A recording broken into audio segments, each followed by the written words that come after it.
तो बच्चों आज की क्लास में हम पढ़ेंगे वेक्टर्स के बारे में। इनिशियली एक छोटे-छोटे वीडियो की मैं पूरी एक सीरीज चलाऊँगा, जहाँ पे आपको बेसिक वेक्टर्स के बारे में जानकारी मिलेगी, जो आपकी क्लास 11th फिजिक्स में आपकी बहुत ज़्यादा हेल्प करेगा। आपको वेक्टर को मान के चलो अच्छे से सीखना ही पड़ेगा, अगर आपको फिर मोशन इन प्लेन या आगे जाके फिजिक्स को अच्छी से डिटेल में समझना है।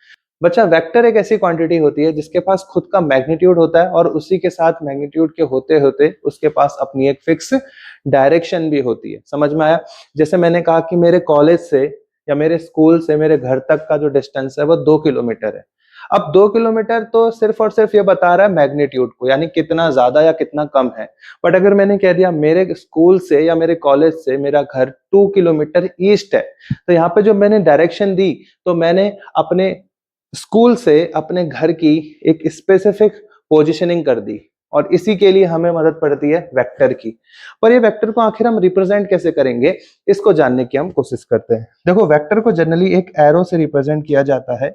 ये जो मैंने एरो बनाया, ये वेक्टर को ही रिप्रेजेंट कर रहा है। जहां पे याद रखना, ये जो लेंथ है एरो की, ये जो लेंथ है एरो की, ये मैग्नीट्यूड को बताती है, यानी एरो की लंबाई जितनी ज्यादा होगी उतना ज्यादा मैग्नीट्यूड होगा, यानी लेंथ ऑफ एरो। और जो ये आगे वाला पार्ट है पिंक कलर का जो एरो है, ये एरो बताता है डायरेक्शन को, इसको बोलते हैं एरो हेड। जो आगे वाला पार्ट है इसको किस नाम से जानते हैं हम? Arrow head. ये क्या रिप्रेजेंट करता है? तो आप बोलोगे सर एरो हेड जो है वो रिप्रेजेंट करता है डायरेक्शन को। समझ में आ गई? तो ये बात क्लियर हो गई है कि जो लेंथ है इस एरो की, जो लंबाई है, वो वेक्टर का मैग्नीट्यूड बताएगा, यानी जितना लंबा एरो होगा इसका मतलब उस वेक्टर का मैग्नीट्यूड उतना ही ज्यादा है। और जितना जिस तरफ एरो की डायरेक्शन होती है, एरो हेड जो है वो डायरेक्शन को यहाँ पे समझाएगा। एरो हेड किसके लिए है? ये डायरेक्शन के लिए। मान लेते हैं हम कोऑर्डिनेट्स बनाते हैं, चलो थोड़ा और अच्छे से समझते हैं। वेस्ट, समझ आ गई बात? अब मान लो हम अज्यूम करते हैं, मैं आपको बोलता हूं कि बेटा कोई बॉडी है जो ईस्ट की ओर जा रही है 10 किलोमीटर। ध्यान से सुनना, मैंने क्या कहा? कोई बॉडी है जो ईस्ट की ओर 10 किलोमीटर पर आवर की स्पीड से जा रही है, kilometre per hour to east जा रहा है। अब इसको वेक्टर फॉर्म में कैसे बनाएंगे, इसको समझते हैं।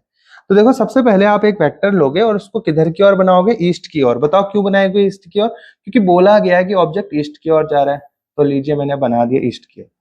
अब देखो जो वेक्टर की लेंथ है ना बेटा, ये जो वेक्टर की टोटल लंबाई है, ये मैग्नीट्यूड को बताएगी। मान के चलते हैं अगर मैं वेक्टर की लंबाई आधी कर दूं और मैं बोलूं कि यहां से लेके यहां तक है 1 सेंटीमीटर और यहां से लेके यहां तक भी कितना है? 1 सेंटीमीटर।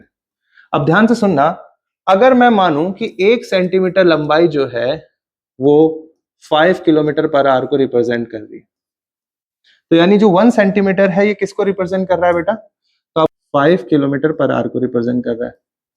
तो अगला 1 सेंटीमीटर किसको रिप्रेजेंट करेगा? अगले 5 किलोमीटर पर आवर को। टोटल 10 किलोमीटर पर आवर, क्योंकि 1 सेंटीमीटर किसके बराबर है?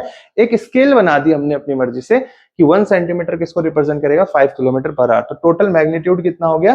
5 + 5 10 किलोमीटर पर आवर। ऐसे अगर मैंने बोला कि कोई ऑब्जेक्ट है जो 20 की स्पीड से, 20 की वेलोसिटी से नॉर्थ ईस्ट जा रही है। अब नॉर्थ ईस्ट मतलब ये डायरेक्शन नॉर्थ है, ध्यान से देखिएगा, ये डायरेक्शन नॉर्थ है, ये ईस्ट है, तो नॉर्थ ईस्ट मतलब इसके कहीं ये डायरेक्शन में जा रहा है ऑब्जेक्ट। तो एक और क्वेश्चन देता हूं मैं आपको, देखो अब 20 kilometre per hour north east जाना है, तो नॉर्थ ईस्ट के लिए वेक्टर की डायरेक्शन भी किधर की ओर बनाओगे बेटा? नॉर्थ ईस्ट की तरफ। नॉर्थ ईस्ट होता किधर की ओर है? नॉर्थ और ईस्ट के बीच में, यही तो होता है ना नॉर्थ ईस्ट। देखो ये तो यही वाली डायरेक्शन बताई, डायरेक्शन का हमें बहुत ध्यान रखना है, ठीक है ना? अब क्योंकि 20 किलोमीटर पर आवर है तो इसका एरो इससे बड़ा होगा नहीं होगा? क्योंकि देखो 1 सेंटीमीटर 5 किलोमीटर पर आवर बता रहा है, तो 2 सेंटीमीटर अगला 5, ऐसे कितने सेंटीमीटर बनाने पड़ेंगे मुझे? 4 सेंटीमीटर। तो ये लाइन अपने आप ही बड़ी हो जाएगी, यानी मैग्नीट्यूड बड़ा हो गया। देखो तो 1 2 3 और 4, समझ में आई बात? अब 1 सेंटीमीटर जो है वो किसको रिप्रेजेंट कर रहा है? 5 किलोमीटर। तो 1 2 3 4, 4 सेंटीमीटर किसको रिप्रेजेंट करेंगे? 5 × 4। तो टोटल कितना हो गया? 20 किलोमीटर पर आवर, और किधर की ओर? नॉर्थ ईस्ट की ओर। समझ में आया? तो ये जो एरो है ये क्या रिप्रेजेंट कर रहा है कि डायरेक्शन क्या है? North east.